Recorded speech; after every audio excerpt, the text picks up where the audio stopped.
இந்த பகுதியை உங்களுக்கு வழங்குபவர்கள் வால்பாறை வரதன் ரிசார்ட். சுற்றுலா பயணிகளுக்கு ஒரு அரிய வாய்ப்பு. இனிமையாக பொழுதுபோக்க வேண்டுமா? அனைத்து வசதிகளுடன் இயங்கும் வால்பாறை வரதன் ரிசார்ட்டுக்கு வாங்க. குதூகலத்துடன் கொண்டாடிட்டு போங்க. அதுக்குரிய தடைகளை தவிர்த்துருக்கு. இதுதான் ரெண்டாவது. இந்த ரெண்டாவது இதை தவிர்த்துட்டாதான் முதல் இது வந்து நடந்து போகுது. நான் நினைச்சது என்னன்னா, இவங்களுக்கு ஒரு தயக்கம் இருக்கு போல இருக்கு. அது காலகாலமா ஒரு சப்ரஷன்ல இருந்ததுனால நம்ம தொழில் வர்றதுக்கு ஒரு தயக்கம் இருக்கு. அந்த தயக்கத்தை உடைக்கிறதான்னு பார்த்தா வந்து வரதான் தெரியுது. தடைகள்ங்கிறது வந்து தயக்கம் மட்டும் கிடையாது. உங்களுக்கு வர வேண்டிய அந்த பொருளாதார உதவி வந்தாதான் நீங்க யாருக்கு நீங்க ப்ரூவ் பண்ண முடியும். அந்த விதத்துல ஆர்கோ அதன் நிர்வாக இயக்குனர் கந்தசாமி சார் பல பேருக்கு வந்து இந்த உதவிகள் போய் சேருவதை உறுதிப்படுத்தும் விதமாக செயல்பட்டு கேள்விப்பட்டு நிர்வாகத்தின் சார்பாக, வேளா கல்லூரியின் சார்பாக, உங்கள் அனைவரின் சார்பாக சார் உங்களுக்கு இந்த மனமார்ந்த வாழ்த்துக்கள் சார். ஒரு முறையான விழாவில் மிகவும் தகுதியான ஒரு சீஃப் கெஸ்ட் வந்திருக்கிறது ரொம்ப ரொம்ப சந்தோஷமா இருக்கு. பல ஜெயிக்கிறோம் அந்த வாழ்த்துக்கள். இந்த பார்ட்டிசிபேஷன் பேசும் அனைவருடைய வாழ்த்துக்கள். உதவிகளை இந்த 2 நாள் அவங்க சொன்னாங்க, நிறைய பேசினாங்க, நிறைய விஷயங்களை கேட்டோம். உங்களுக்கு ஒரு நம்பிக்கை வந்துச்சு. நீங்க சொன்னீங்க இதை மீதி பேருக்கு சொல்லுங்க. இந்த கருத்தரங்குல 100 பேர் இருக்கீங்கன்னா இந்த 1000 பேருக்கு இந்த செய்திகளும் ஒரு நம்பிக்கையும் நீங்க கொண்டு போய் சேர்த்தீங்கன்னா நிறைய பேர் தொழில்முறையோட மாறிட்டு இந்த சமுதாயம் மேல அவர்களுக்கு உதவியாக சொல்லி இந்த வாழ்த்துக்களை உங்கள் அனைவருக்கும் தெரிவித்து நான் விடைபெறுகிறேன்.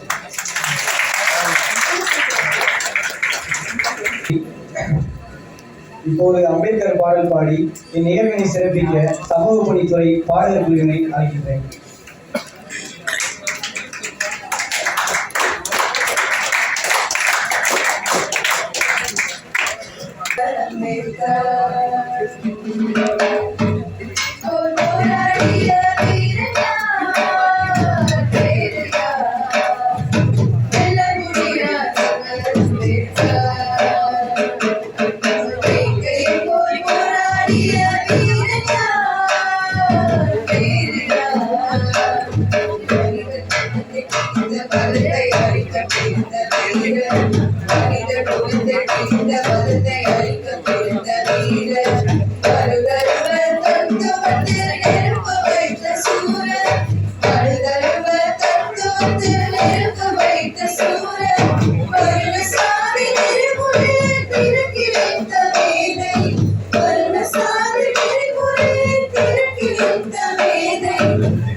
தனது திறமையாலும் செயல்பாடுகளாலும் அரசு நிர்வாகத்தில் உயர்ந்த இடத்தில் பிடித்துள்ளமை பாராட்டத்தக்கது.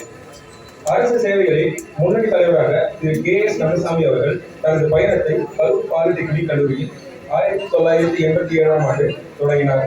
இயந்திர பொறியியல் டிப்ளமா பட்டத்தின் மூலம் பின்னர் சென்னை டாக்டர் எம்ஜிஆர் பொறியியல் கல்லூரியில் 1992ஆம் ஆண்டு பொறியியல் பட்டம் மற்றும் திருச்சி ஹோலி கிராஸ் கல்லூரியில் 1999ஆம் ஆண்டு அரசியல் நிர்வாகத்தில் முதுகலை பட்டம் பெற்றார். அவரது கல்வி திறமை, நிர்வாகத்திறன் மற்றும் சமூக பற்றுதலுக்கான அடித்தளமாக அமைந்தது. அவரது அரசு சேவை வாழ்க்கை 2002-2003 ஆண்டு திருவாரூர் மாவட்டத்தில் பயிற்சி துறை கலெக்டராக தொடங்கினார். வருவாய் மற்றும் பேரழிவு மேலாண்மை துறையில் பணியாற்றிய இவர் பின்னர் நாமக்கல் வருவாய் பிரிவு அதிகாரியாக 2003-2005 சேவை புரிந்தார். 2007-2009 காலகட்டத்தில் நாகப்பட்டினம் மாவட்டத்தில் சுனாமி நிவாரணம் மற்றும் மறுவாழ்வு பணிகளை ஒருங்கிணைத்து பேரழிவில் பாதிக்கப்பட்ட மக்களின் வாழ்க்கையை மீட்டெடுக்க முக்கிய பங்காற்றினார். அவரது திறமை, நிர்வாக தீர்வுகள் அவரது சேவை மேலும் உயர்த்தின. 2017-2020 ஆண்டு வரை திருவண்ணாமலை மாவட்ட கலெக்டர் இணை செயலாளராக பணியாற்றிய இவர் தமிழ்நாடு கூட்டுறவு பால் உற்பத்தி மற்றும் பால் வளர்ச்சி கூட்டமைப்பில் இயக்குநராக 2021 ஆண்டு கால்நடை பராமரிப்பு, பால் மற்றும் மீன்வளத்துறையில் வேளாண்மை இயக்குநராக முக்கிய பொறுப்புகளை ஏற்றார். தற்போது 2022 ஆண்டு முதல் தமிழ்நாடு ஆந்திராவிடர் வீடமைப்பு மற்றும் மேம்பாட்டுக் கழகத்தின் மேலாண்மை இயக்குநராக பணியாற்றி வருகிறார். பின்தங்கிய சமூகங்களுக்கான தொழில் வாய்ப்புகள், கல்வி மேம்பாடு மற்றும் பொருளாதார வளர்ச்சிக்காக பல்வேறு முன்னோடி திட்டங்களை செயல்படுத்தி வருகிறார். திரு KS கந்தசாமி IAS அவர்கள் ஒரு திறமையான நிர்வாகி மட்டுமல்ல, சமூக நீதிக்காக பாடுபடும் உண்மையான தலைவரும் ஆவார். சமூகத்தில் உள்ள இடைவெளிகளை குறைத்து அனைவருக்கும் சமத்துவ வாய்ப்புகளை ஏற்படுத்த அவர் மேற்கொள்ளும் முயற்சிகள் புகழப்பட வேண்டியவை. இவ்வளவு அர்ப்பணிப்புடன் பணியாற்றும் திரு KS கந்தசாமி IAS அவர்களை நாம் அனைவரும் உளமாற வரவேற்போம். இப்பொழுது திரு கந்தசாமி அவர்களை உரையாற்ற அன்போடு அழைக்கிறோம். தயவு கல்லூரி நிர்வாகத்திற்கு எனக்கு மனமார்ந்த நன்றி. இந்த மாதிரி ஒரு சிறப்பு நிகழ்ச்சிகளை எடுத்துக்கொண்டு வந்து எங்களையும் அதோட இணைத்து இந்த இது போன்ற நிகழ்ச்சிகள் இது 3வது நிகழ்ச்சி, 4வது நிகழ்ச்சியும் சரியாக நினைவு. இது போன்ற நிகழ்ச்சிகள் தொடர்ந்து இங்கே நடந்து கொண்டிருப்பது ரொம்ப மகிழ்ச்சியான ஒரு விஷயம். சார், ஸ்டேஜில் இருக்க எல்லாருக்கும் நன்றி, வணக்கம். இப்போ நம்ம இந்த தொழில் முனைவோர்கள் அப்படின்றது வந்து ஒரு சாதாரணமாக அதை யாரும் செய்ய முடியாது. இப்போ இன்னைக்கு இருக்கிற பிரச்சனை என்ன அப்படின்னா, நம்ம பர்டிகுலராக ஆதித்திராவிட மற்றும் பழங்குடியினருக்கு இருக்கக்கூடிய அந்த தொழில் முனைவோர்களுக்கான அந்த குவாலிட்டி அப்படின்னு பார்த்தீங்கன்னாக்கா, முதல்ல அந்த பிஸ்னஸ் நாலேஜ் வேணும். அதுதான் சரிங்களா. அப்புறம் அந்த மார்க்கெட், அப்புறம் நம்மளுடைய அட்வர்டைஸ். இந்த நாலேஜ் எதுவுமே நம்மளுக்கு இருக்காது. ஏன்னா இவங்க எல்லாமே வந்து இன்னும் அந்த பிஸ்னஸ் வேர்ல்டுக்குள்ள போகலை. இந்த சமுதாயம் அந்த பிஸ்னஸ் வேர்ல்டுக்குள்ள போகலை. ஏன்னா நம்ம இன்னும் வந்து அந்த ஆதி காலத்தில் இருந்த பார்ட்னர் சிஸ்டம், ஒரு நம்பிக்கையின் பேரில் தொழில் பண்ணிட்டு இருக்கோம். உங்கள் வயலில் என்ன விளையுது? அரிசி. என் வயலில் பருப்பு. இவங்களோட பருப்பு தர இவ்வளோ அரிசி. இப்படி பண்ற தொழில்கள், இன்றைக்கு நடக்கக்கூடிய தொழில்களுடைய அந்த உத்திகள்லாம் டோட்டலிட்டி. அது எவ்வளோ லாபம் பார்க்கறது, எவ்வளோ ப்ரொடக்ஷன் காஸ்ட்டு, எவ்வளோ material cost, raw material cost. ஒன்று அந்த மார்க்கெட்டை பேஸ் பண்ணி அந்த பொருள் தயாரிக்கிறதா, இல்லை அந்த பொருளுக்கு உண்டான ரா மெட்டீரியலை பேஸ் பண்ணி அந்த தொழில் ஆரம்பிக்கிறதா, இல்லை அந்த பொருளை உருவானதுக்கு அப்புறம் கன்சியூமர் பேஸ் பண்ணி நம்ம இது எல்லாமே வந்து இன்னைக்கு வந்து எல்லாம் சின்ன சின்ன விஷயமா என்ன இருந்தாலும் இது எல்லாம் வந்து பெரிய பெரிய கார்பரேட் பிசினஸ் இண்டஸ்ட்ரிக்குள்ள போக வேண்டியது. ஒரு சாதாரண ஒரு ஹால்ஸ் எடுத்துக்கிட்டீங்கன்னா ₹1, அது இந்தியா பூரா இன்னைக்கு கிடைக்கும். அதோட உற்பத்தியாவது ஒரு இடம், ஒரு மாநிலம். நீங்க ஒரு 3 மாசத்துக்கு முன்னாடி வந்து நான் சியாச்சின் கிளேசியர் பெங்களூர் நாங்கள் தான் போகிறோம். அங்கே -7 டிகிரி நாங்கள் போகும்போது அந்த பகுதியில் போகிற பக்கம் அனைத்து பகுதியிலும் உங்களுக்கு வந்து மேங்கி. இந்த மேங்கி எனக்கு ரொம்ப ஆச்சரியமா இருந்துச்சு. இந்த மேங்கி வந்து எப்படி உருவாச்சு, எதற்காக உருவாச்சு. ஆனால் இன்னைக்கு வந்து அந்த மேங்கி வந்து நம்ம இந்தியா பூரா இருக்கக்கூடிய மூளை கொடுத்து மக்கள் போக முடியாத இடத்துல கூட வந்து அந்த பொருளை வந்து உற்பத்தி கன்சியூமரோட இன்றைக்கு அந்த பொருள் உபயோகப்படுத்தப்பட்டு வருகிறது. அப்படின்னா இது எந்த அளவுக்கு நம்மளுக்கு வந்து ரீச் ஆகிட்டு இருக்கு. ஏன்னா இதெல்லாம் ஒரு சின்ன சின்ன யுக்திகள் தான். ஏன்னா மேகி உருவானதே வந்து பெண்களுடைய கிச்சன் டைமும் குறைக்கிறதுமா. இப்போதான் அவங்களுடைய பாடம் அந்த ஒரு புத்தகம் இருக்கு, அதை படிச்சீங்கன்னா உங்களுக்கு தெரியும். உமன் பர்டிகுலரா married woman spending more time in kitchen. இது ஒரு ஆய்வுல வந்த ஒரு அறிக்கை.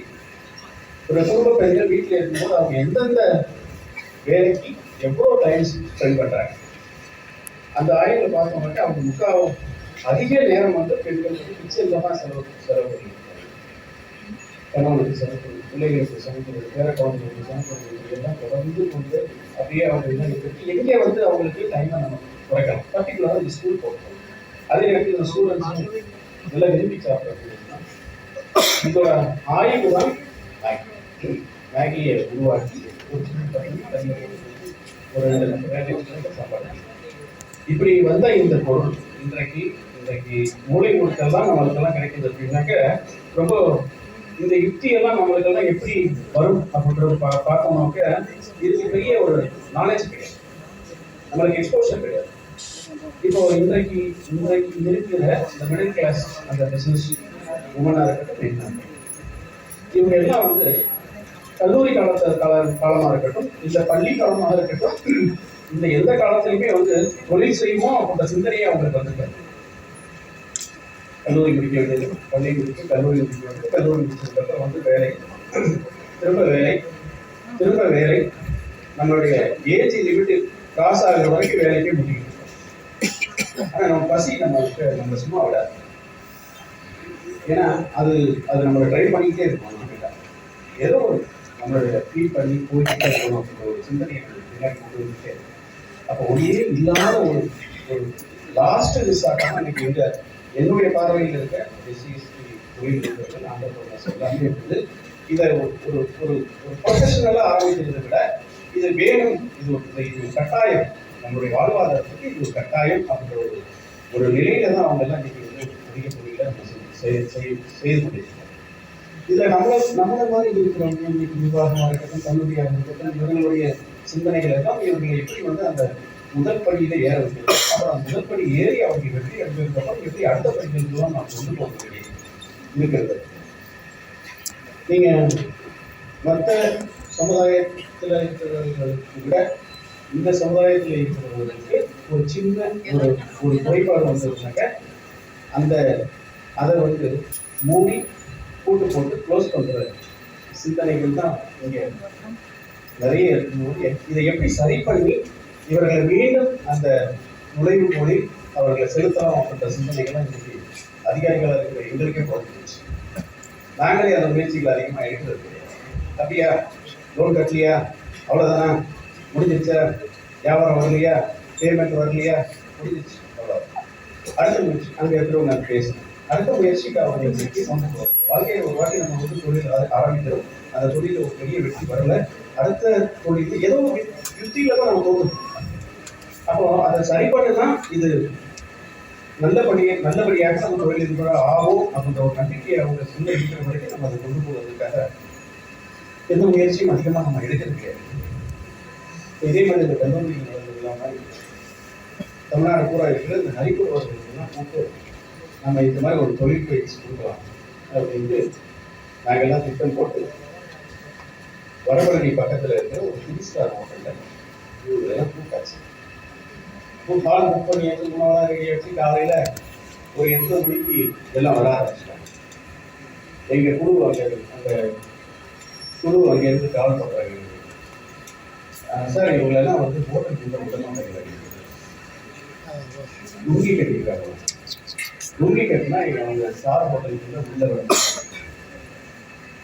அப்புறம் இவங்களே கொஞ்சம் 5 நிமிஷம் 10 நிமிஷம் அந்த ஜிஎம்கிட்ட பேசுறது, ஓனர்கிட்ட பேசுறது, கல்வியோட பேசுறது, ஏதாவது சால்வ் பண்ணி அனுமதிக்கு வாங்கலாம். அப்படின்னா கடைசி வரைக்கும் அவங்க முடியவே முடியாதுன்னு சொன்னோன்னே எங்கள் கூட எடுக்க முடியும்.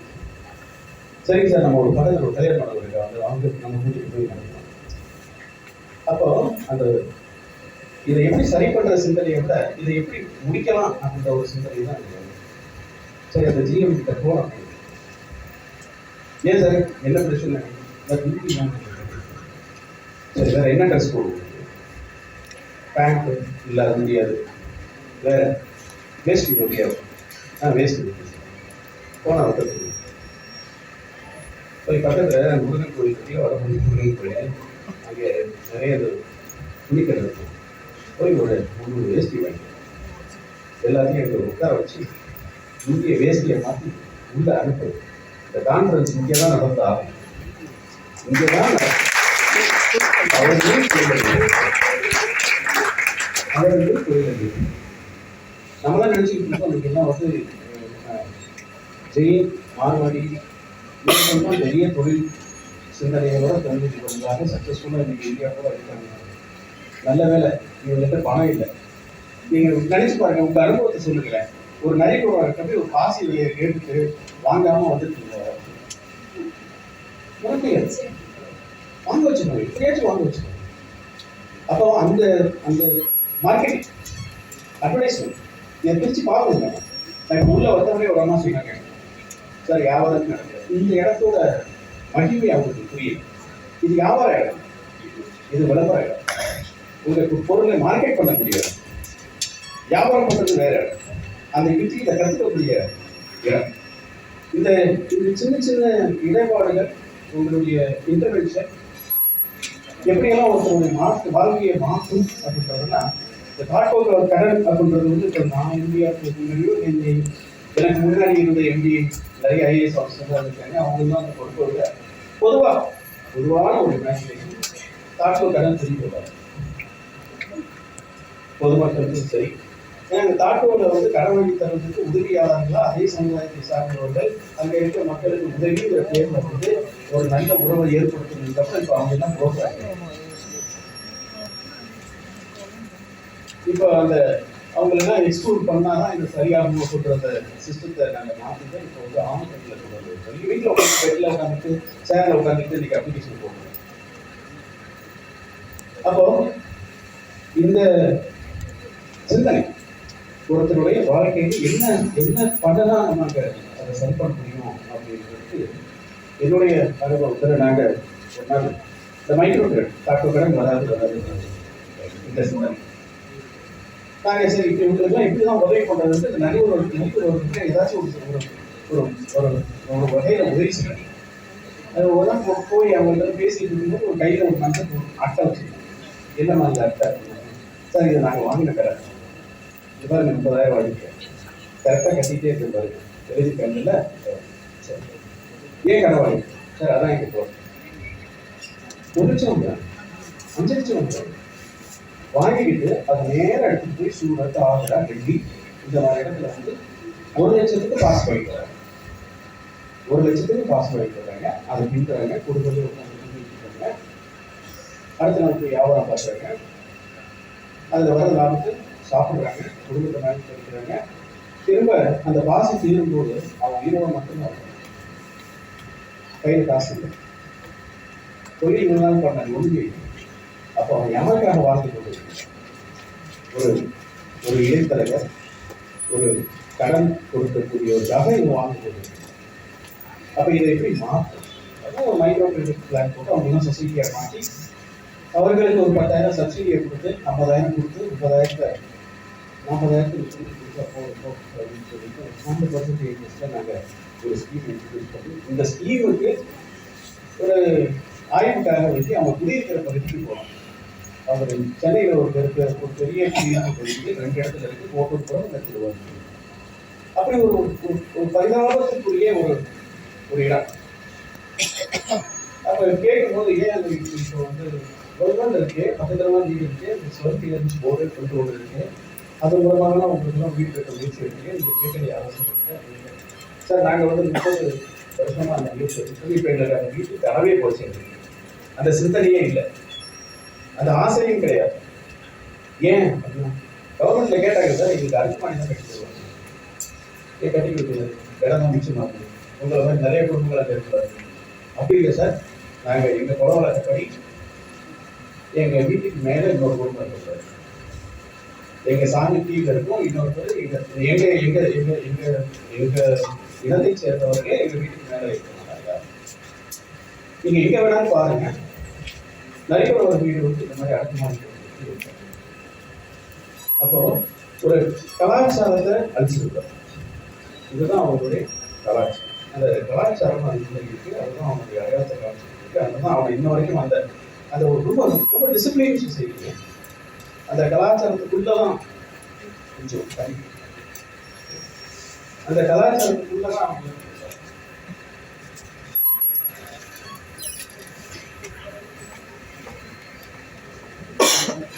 அந்த கலாச்சாரத்துக்குள்ளதான் அவங்க வசதியும் அதுதான் அவங்க கடைசி வரைக்கும் கொஞ்சம் அழகாக. அப்போ ஏன் உங்களுக்கு இந்த மாதிரி ஒரு அரசுக்கு போய் இருக்கிறது சரி, இவ்வளோதான் பட்ஜெட் லேண்டை மட்டும் நீங்கள் இந்த இடத்த நான் பட்ஜெட் பண்ணிட்டு நாங்கள் ஸ்கீம் போட்டு கட்டி தரோம். கவர்மெண்ட் ஒரு சின்ன ப்ரப்போஸ் எடுத்து ஒரு சின்ன அழுத்தம் கொடுத்தோம். அது சேங்ஷன் ஆகி அப்போ அந்த இடத்துல கட்ட முடியும். இவர்கள் அங்கேருந்து எடுத்து வெளியே எடுத்துட்டு இன்னொரு இடத்துல வச்சாதான் அங்கே கட்ட முடியும். அப்போ அந்த இடத்துல எடுத்துக்கொண்டு போய் மாற்றி இடம் பார்க்குறவங்க ஒரு கல்யாண மண்டபம் பார்க்குறோம், ஒரு பொது ஒரு ப்ரைவேட் ஒரு ஓப்பன் லேண்ட் கட்டிக்கணும். யாரும் அனுமதி ஏன் அதுக்கு அவங்க வந்து நாஸ்தி பண்ணிடுவாங்க, வீணாக்கிடுவாங்க. இடம் வந்து மரியாதை இல்லாமல் போயிடும். நாளைக்கு நீங்கள் கல்யாண மண்டபத்தில் சொல்கிறாங்க, நாளைக்கு இந்த கல்யாண மண்டபத்துக்கு முக்கியம் வராது சார், மறுபடியும் ஒரு 4 மாதத்துக்கு உட்கார சொன்னாங்க. அப்போ ஒரு அரசு இடம் சொன்னாரு, அந்த அரசு இடத்தை கொண்டு அந்த பையன் போய் கொண்டு கொடுக்குறோம்.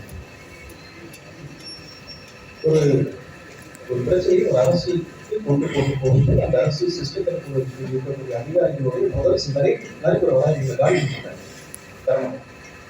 இன்னொரு துறை சொல்றாரு, அந்த லேண்ட் எந்த துறைக்கிட்டே இருக்கோ அவர்கள் சொல்றாரு. இந்த பகுதியை உங்களுக்கு வழங்கியவர்கள் வால்பாறை வரதன் ரிசார்ட். சுற்றுலா பயணிகளுக்கு ஒரு அரிய வாய்ப்பு. இனிமையாக பொழுதுபோக்க வேண்டுமா? அனைத்து வசதிகளுடன் இயங்கும் வால்பாறை வரதன் ரிசார்ட்டுக்கு வாங்க. குதூகலத்துடன் கொண்டாடிட்டு போங்க.